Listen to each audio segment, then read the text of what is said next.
Is there something I can do for you?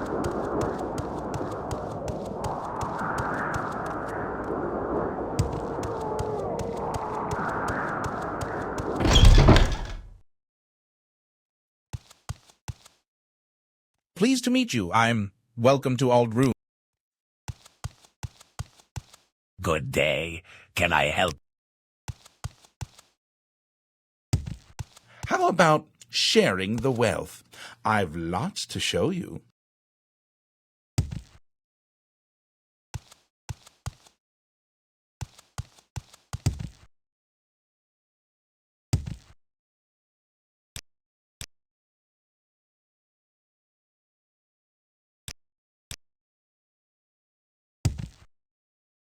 How about sharing the wealth?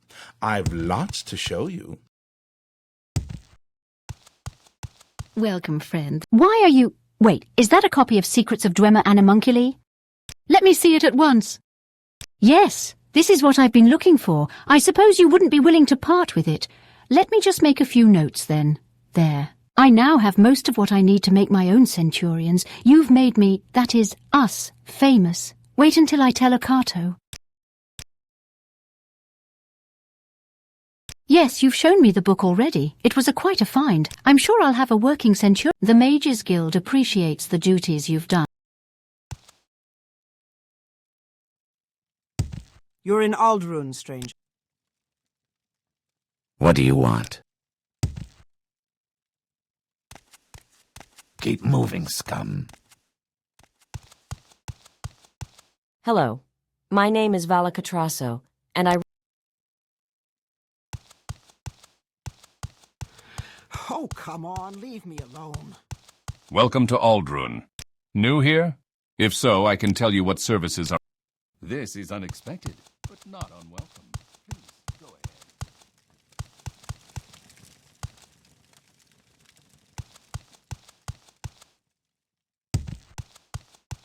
I must say I find you most interesting right now. Please go ahead. I'm the Race Guild Guide. I provide instantaneous transport between... How delightful. I'm the Race Guild Guide. Well, hello. I'm fine. there. I hope you're well. What do you need this time? Are you looking for services here in San... I don't believe I've seen a... What? Go away. If you Go wish bother. to talk, it is really no It is truly a pleasure to see you.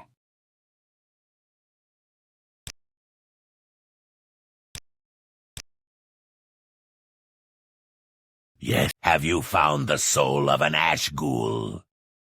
Well, have you... No, you cannot fool me. You are not carrying any suitable soul gem. Greetings. I'm fine. I hope you're well. I'm fine. I hope you're well. We are blessed, truly blessed. Have you... This is an honor. It is truly an honor, to be sure. No. I'm fine. I'm fine. I hope you're well. What do you need this time? Are you looking for services here in Sajut Mora?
How delightful.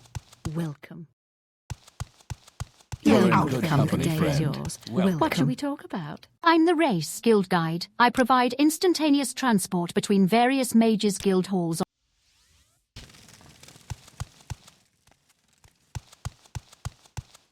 I don't believe I've seen her with such a grand outfit in some time. Can I help you?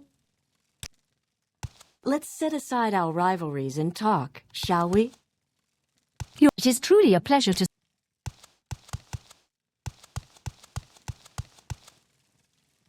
Greetings. With pleasure. Please, go ahead. I'm all ears.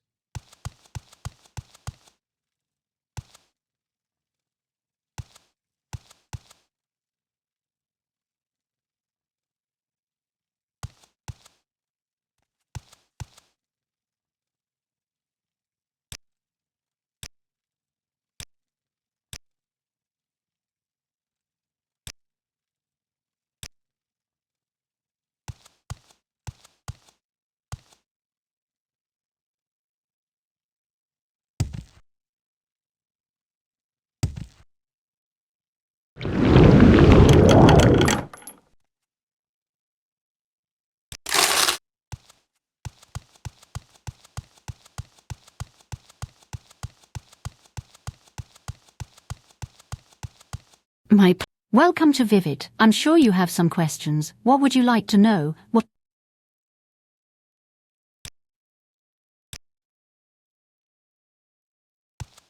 I don't know where to begin. It is such an honor to meet you.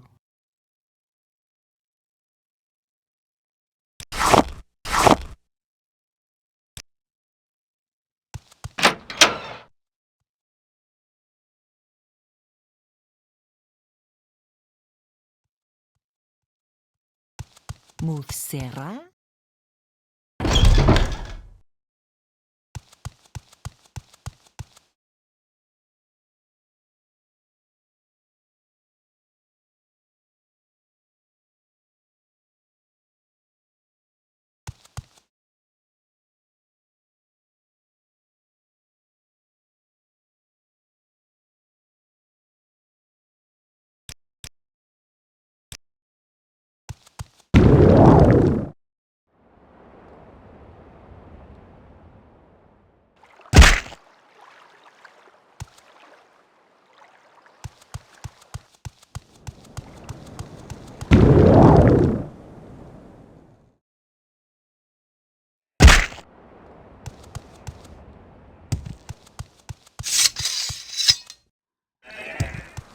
Just a friendly warning. Don't spook the Netch. Don't worry. They're completely safe if you don't bother them. But get them riled up, and they're trouble. Especially the Betty Netch. The Betty Netch is the tough one. It's the Bull Netch that's poisonous, but the Betty Netch is twice as tough and twice as mean. Normally a single Betty Netch will have a harem of 5 or 6 Bull Netch, but we keep the Bull Betty ration closer to 1-to-1 for faster breeding. Tends to make our Betty Netch a little more aggressive than they are in the wild. I am a Netch herder. It's long hours, but easy work. Just keep them from wandering off. The native Dunmer cultures are the civilized great house societies of House Redoran, House Hlalu, and House Telvanni, each with their own architectures, customs, and traditions.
Pardon me, you look like you could use some extra cash. Perhaps you could be of some use to Raleigh and me. You see, Raleigh and I are heading to Vivek to deliver this shipment of clothing to Agrippina Herinia the Clothier. Truly, it's some of the finest clothing you'll ever see. Perhaps I could interest you in some. Well, regardless, I've heard rumor that the road to Vivek has become rather dangerous of late. Perhaps you'd be willing to escort the two of us. Raleigh and I would be most appreciative and would be willing to offer some compensation. There's a good fellow. See, Raleigh, I told you there are still some good folks in these lands. Raleigh's become such a pessimist in his old age, but I told him we'd find someone to help. When we get there, I'll reward you. I think 200 septums seems fair. How about the three of us get going? Shall we continue on? Excellent. Let's be on our way.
Just a friendly warning.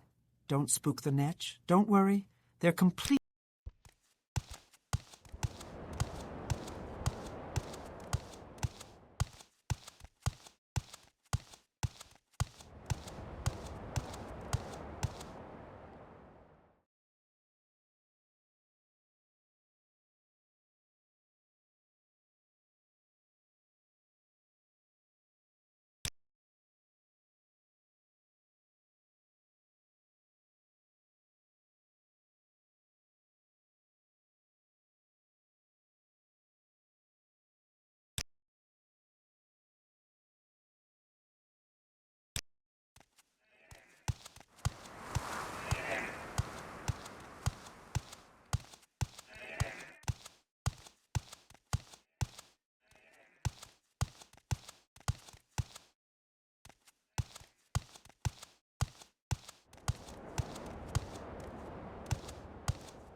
Go ahead, Outlander. What do you need?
Shall we travel together to the shop? It'll be low. She's a clothier in Vivek. Her shop is in the canal works of the foreign quarter. Sells a nice selection of fine clothes.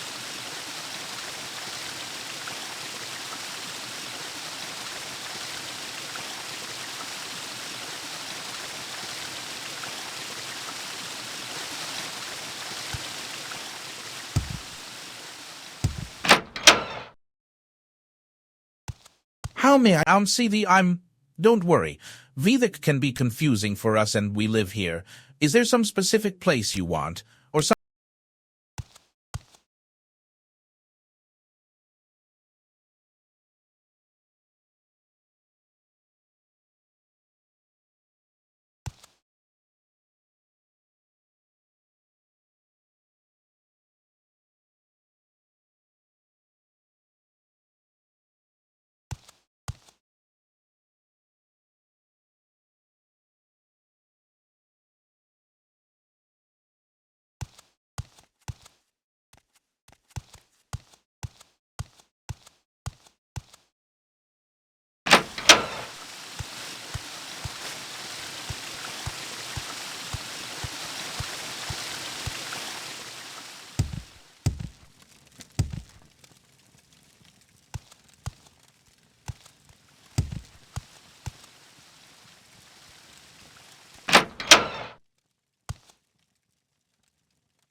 Move along.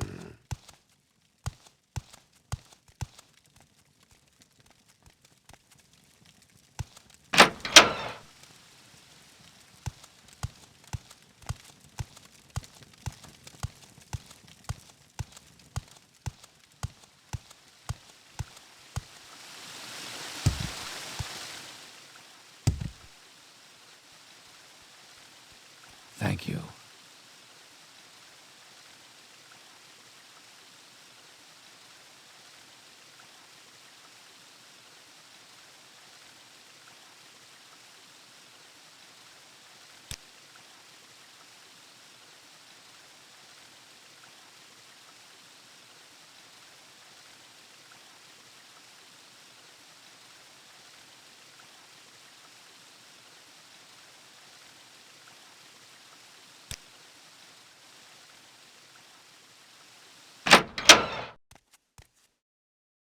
I'm fine, thank you. What can I do for you? It's okay, really. I didn't mean it.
Go ahead, Outlander. What do you need?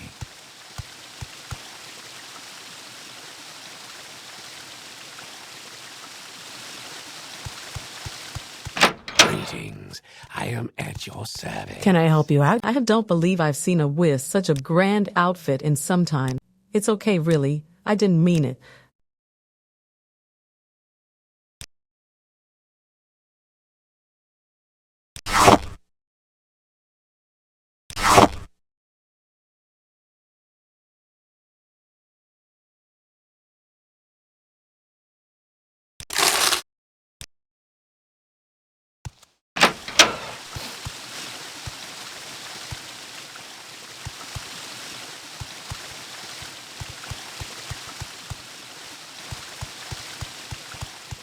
What is it, citizen?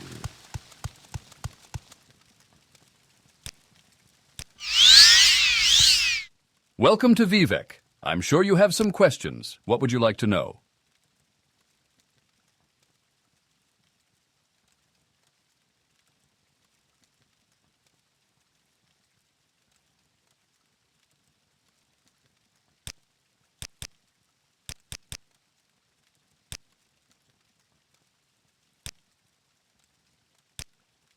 Greetings. Go on about your business. Is there something?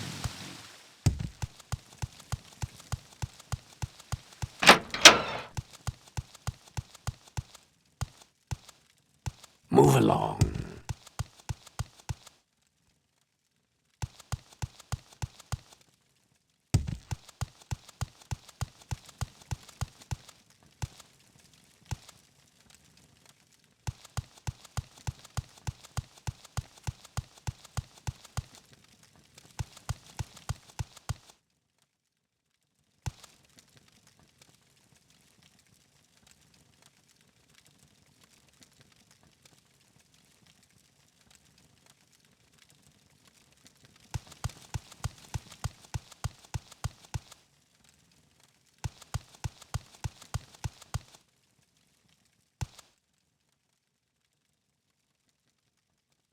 Ah, friend, how does the day greet you?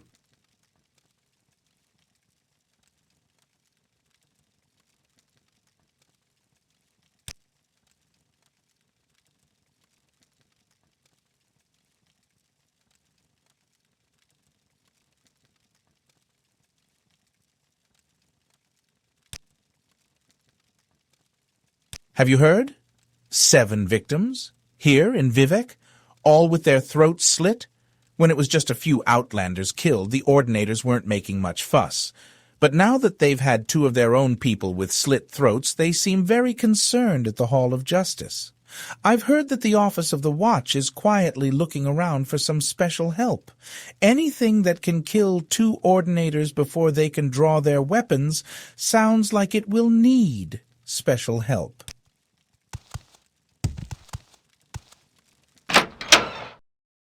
Welcome. It is good to see a customer in the store. That annoying fool outside chases them away. Did you not see him as you entered? It is that Marcel Morar. Outside my shop he stands all day, selling ridiculous wares. Get rid of him I would like to, but the law says he is within his rights. Perhaps you might find a way. You think you can? I would like that. Make him go away, and I will have rewards for you.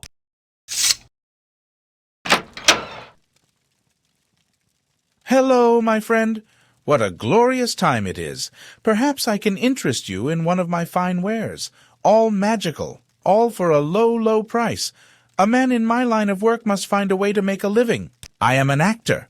Or at least I hope to be. I am the poor player who struts and frets for a while on a stage and then has lunch. I am full of sound and furiousness. Oh, if there were but a good theater troupe in this town, I could give up selling these baubles. Oh, woe is me!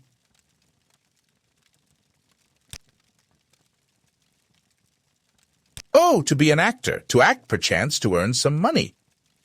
Ah, but to have a company of players. For only then will I be able to showcase my arts. Yes, all the world's a stage. but no one wants to pay me to act on it.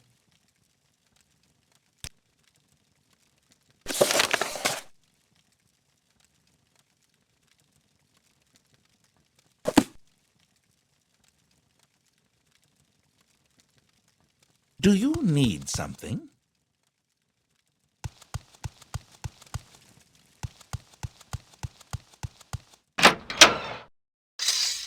Yes, Outlander. Yes, Outlander. Good day. What do you want? I'm Rarel Giral, publican of the Black Shock Corner Club here in Vivec.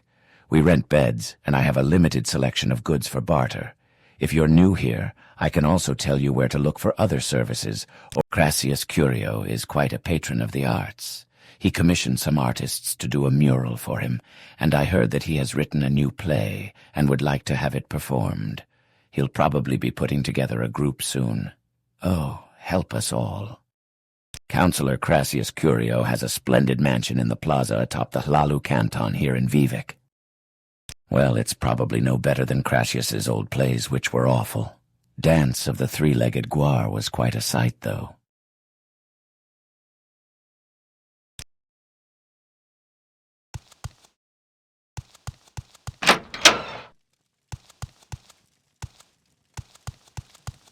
May I help about your business?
Well met.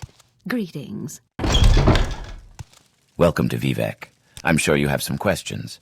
What would you like to know?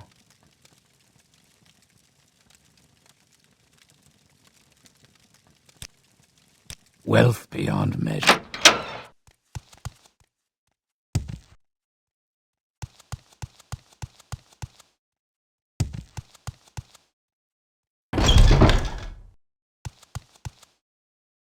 I've heard a lot about you, Outlander.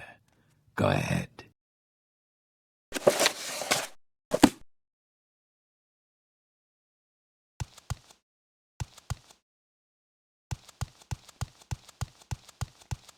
Mathsera. Welcome to Vivec. I'm Balin. Counselor Crassius Curio has a splendid... What is this about?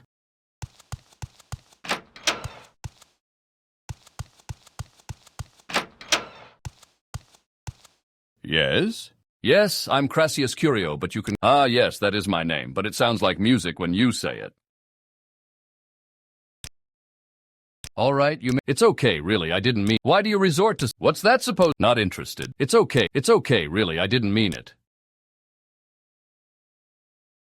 A company of players, yes. I would love to be able to form a company to put on my new play, but there are so few in the area that are willing to act, even for a good price. Of course, I need an actor with wit, grace, charm, and a firm... Oh, never mind. You wouldn't be a bad choice, Muffin, but you seem to have other matters to attend to. If you see someone else who fits the bill, send them to Uncle Crassius. It's going to be fabulous, my little sweet roll.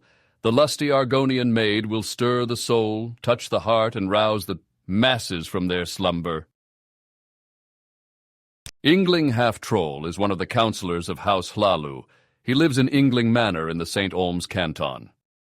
A hortator is chosen by consensus. Everyone has to agree. A single no is a veto. Mathsera.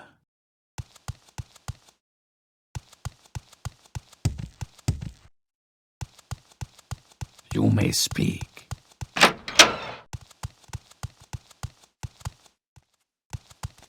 Yes, Outlander. What do you want?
What Yes, words Outlander. do you What have do you for want? me, citizen?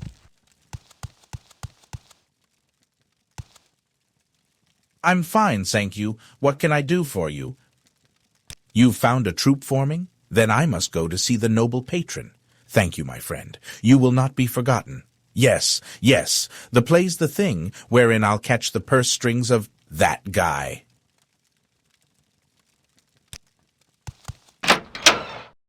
Go ahead. I'm fine, thank you.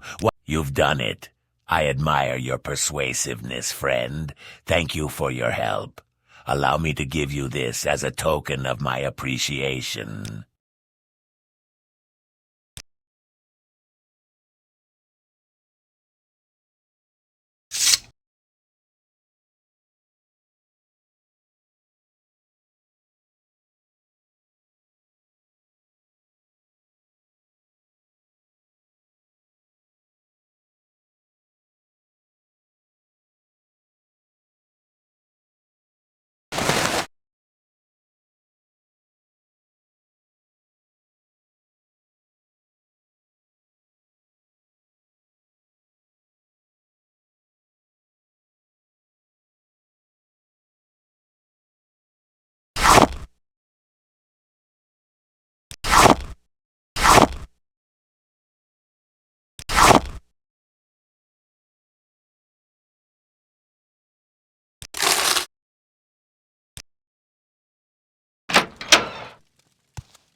You have betrayed Lord Dagoth. Taste his vengeance. You will die, false one. Your flesh will feed us all. You are pathetic. Perhaps I will end yours. That does it.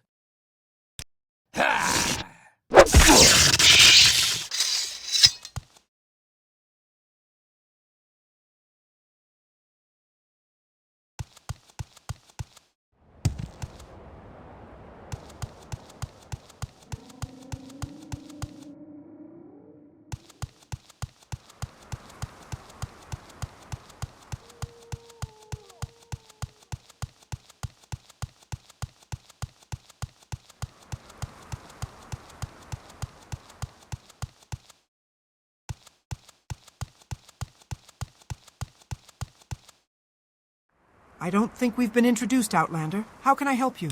Is there something you need?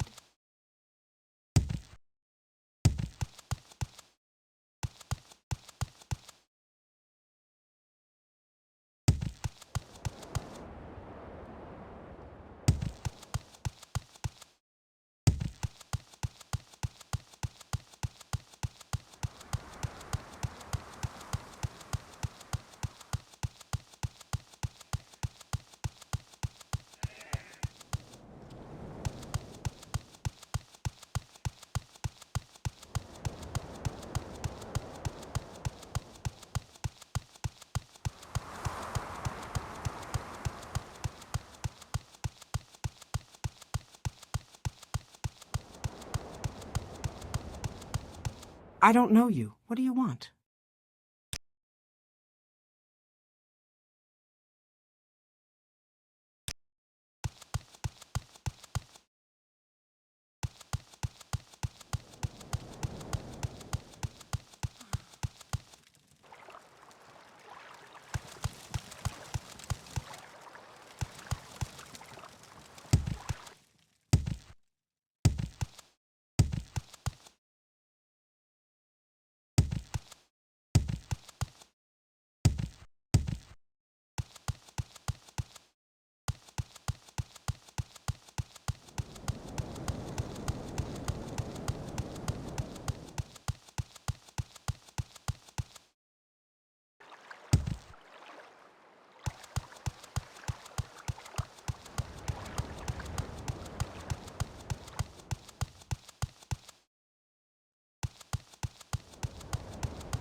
Greetings. Perhaps you can help me.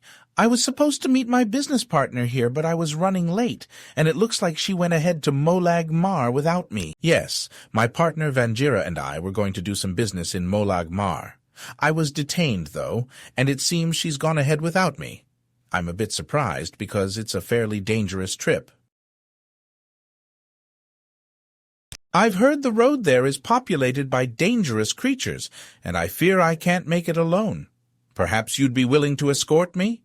I have little to compensate you for your trouble, but once we meet up with Vanjira, she should be able to reward you well.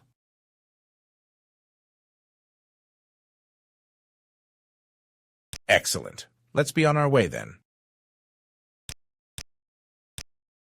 I must meet my partner as soon as possible. She is my business partner. I assume she's gone ahead to Molag Mar. We'll need to head to the east part of Vvardenfell. Here, I'll mark it on your map.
your side.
I don't think we've been introduced, Outlander.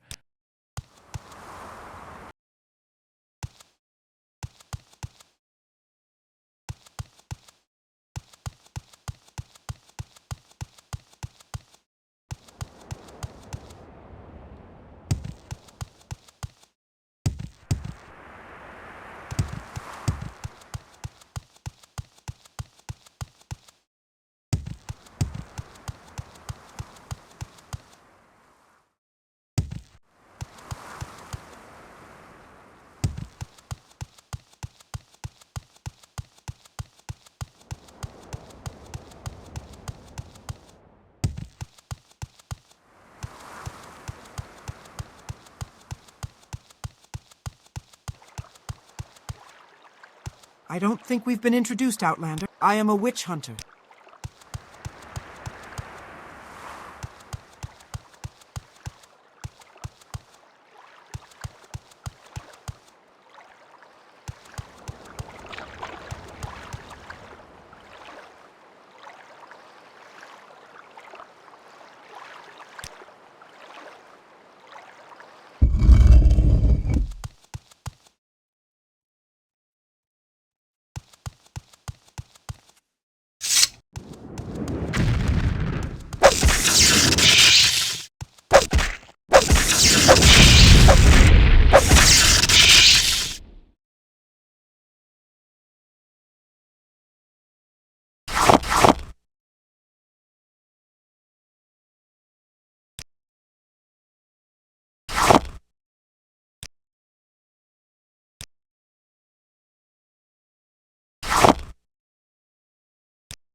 trifled with you long enough.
By the time she was 16, Minerva Iolos had been an unwelcome guest in every shop and manor in Balmora.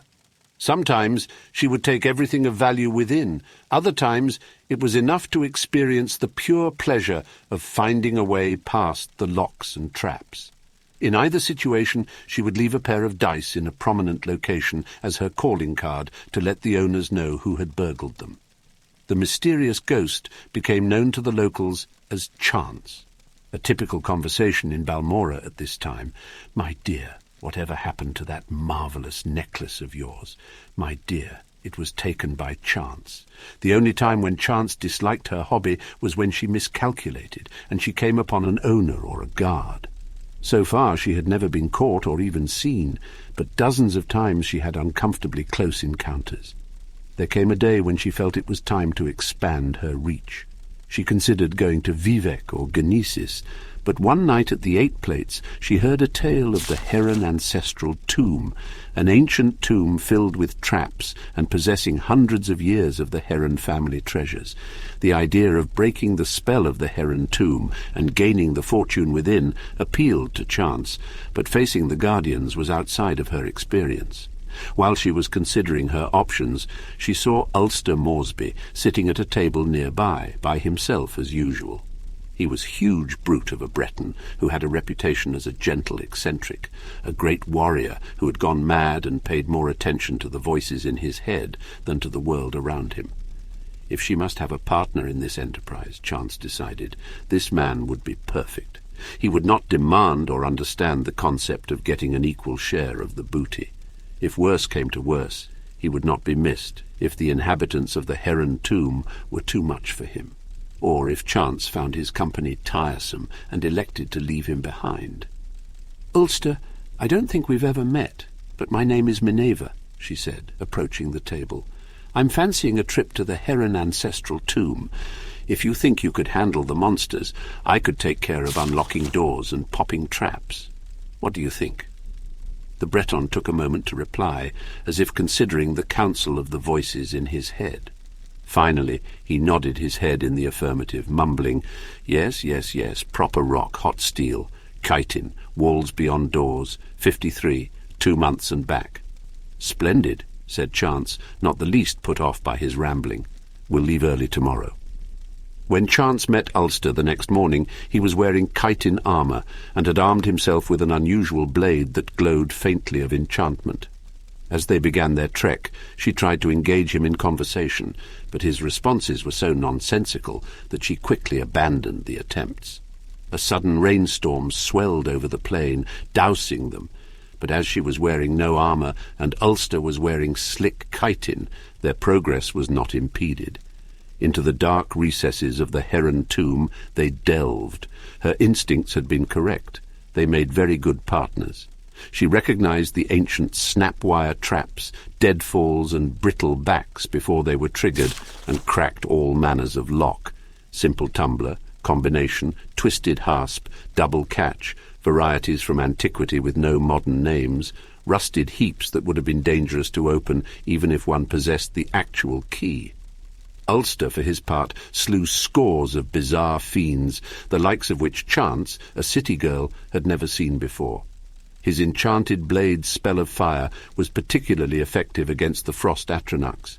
He even saved her when she lost her footing and nearly plummeted into a shadowy crack in the floor. "Not to hurt thyself," he said, his face showing genuine concern. "There are walls beyond doors and 53, drain ring, 2 months and back, proper rock. Come, Mother Chance." Chance had not been listening to much of Ulster's babbling, but when he said Chance, she was startled. She had introduced herself to him as Minerva.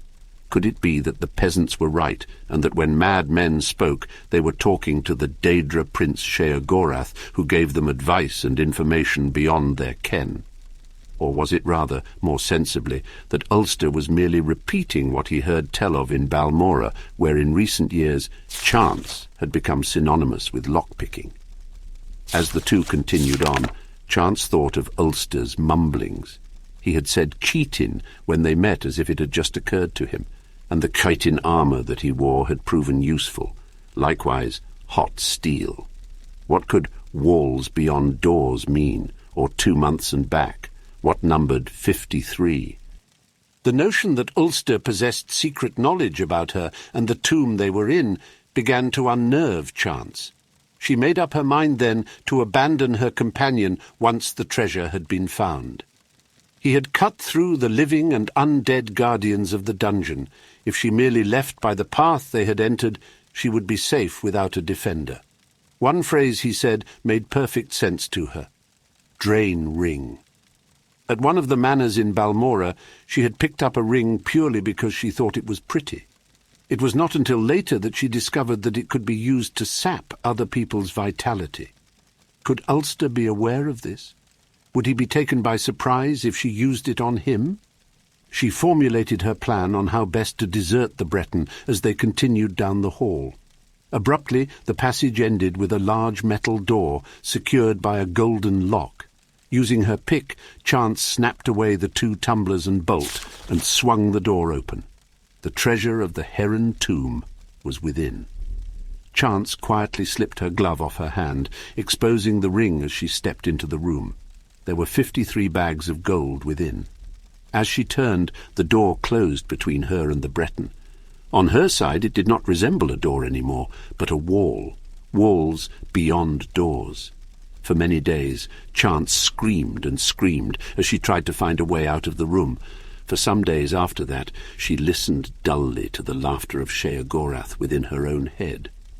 2 months later, when Ulster returned, she was dead.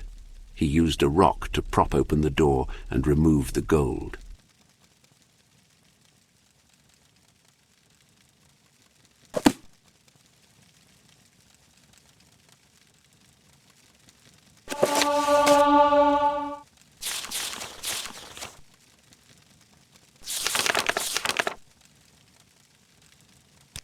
From the pen of Inzolicus, 2nd century sage, 3E, 120.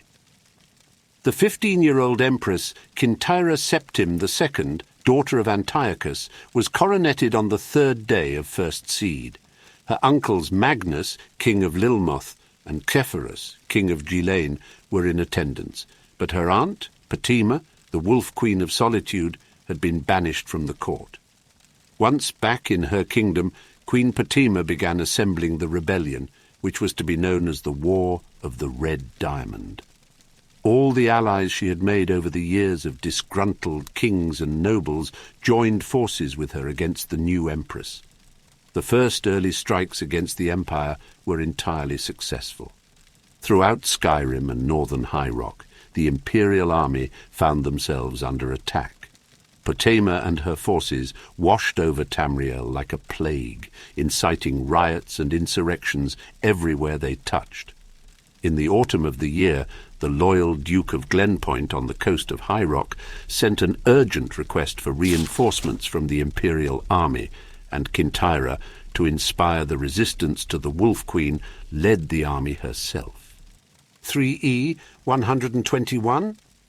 "We don't know where they are," said the Duke, deeply embarrassed. "I've sent scouts out all over the countryside.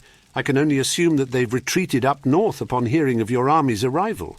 "I hate to say it, but I was hoping for a battle," said Kintyra. "I'd like to put my aunt's head on a spike and parade it around the Empire. Her son Uriel and his army are right on the border to the Imperial province, mocking me. How are they able to be so successful? Are they just that good in battle, or do my subjects truly hate me?" She was tired after many months of struggling through the mud of autumn and winter. Crossing the Dragontail Mountains, her army nearly marched into an ambush. A blizzard snap in the normally temperate barony of Dwinnen was so unexpected and severe that it must certainly have been cast by one of Patima's wizard allies. Everywhere she turned, she felt her aunt's touch. And now her chance of facing the Wolf Queen at last had been thwarted. It was almost too much to bear. "It is fear, pure and simple," said the Duke. "That is her greatest weapon." "I need to ask," said Kintyra, hoping that by sheer will she could keep her voice from revealing any of the fear the Duke spoke of. "You've seen the army. Is it true that she has summoned a force of undead warriors to do her bidding?" "No, as a matter of fact, it's not true, but she certainly fosters that rumour. Her army attacks at night, partly for strategic reasons and partly to advance fears like that. She has, so far as I know, no supernatural aid other than the standard battle mages and night blades of any modern army." "Always at night," said Kintyra thoughtfully. "I suppose that's to disguise their numbers." "And to move her troops into position before we're aware of them," added the Duke. "She's the master of the sneak attack. When you hear a march to the east, you can be certain she's already on top of you from the south. But listen, we'll discuss this all tomorrow morning. I've prepared the castle's best rooms for you and your men." Kintyra sat in her tower suite, and by the light of the moon and a single tallow candle, she penned a letter to her husband-to-be, Lord Modellus, back in the Imperial city. She hoped to be married to him in the summer at the Blue Palace her grandmother Quintilla had loved so much, but the war may not permit it. As she wrote, she gazed out the window at the courtyard below and the haunted, leafless trees of winter. 2 of her guards stood on the battlements, several feet away from one another. Just like Modellus and Kintyra, she thought, and proceeded to expound on the metaphor in her letter. A knock on the door interrupted her poetry. "A letter, Your Majesty, from Lord Modellus," said the young courier, handing the note to her. It was short, and she read it quickly before the courier had a chance to retire. "I'm confused by something. When did he write this?" "1 week ago," said the courier. "He said it was urgent that I make it here as quickly as possible while he mobilized the army. I imagine they've left the city already." Kintyra dismissed the courier. Modellus said that he had received a letter from her, urgently calling for reinforcements to the battle at Glenpoint. But there was no battle at Glenpoint, and she had only just arrived today. Then who wrote the letter in her handwriting, and why would they want Modellus to bring a second army out of the Imperial city into High Rock? Feeling a chill from the night air at the window, Kintyra went to shut the latch. The 2 guards on the battlements were gone.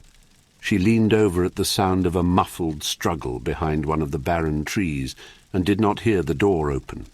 When she turned, she saw Queen Patima and Mentin, Duke of Glenpoint, in the room with a host of guards. "You move quietly, Aunt," she said after a moment's pause. She turned to the Duke. "What turned you against your loyalty to the Empire? Fear?" "And gold," said the Duke simply. "What happened to my army?" asked Kintyra, trying to look Patima steadily in the face. "Is the battle over so soon?" "All your men are dead," smiled Patima, "but there was no battle here, merely quiet and efficient assassination. There will be battles ahead against Modellus in the Dragontail Mountains and against the remnants of the Imperial army in the city. I'll send you regular updates on the progress of the war." "So I am to be kept here as your hostage?" asked Kintyra, flatly, suddenly aware of the solidity of the stones and the great height of her tower room. "Damn you, look at me. I am your empress. Think of it this way. I'm taking you from being a fifth-rate ruler to a first-rate martyr," said Fatima with a wink. "But I understand if you don't want to thank me for that."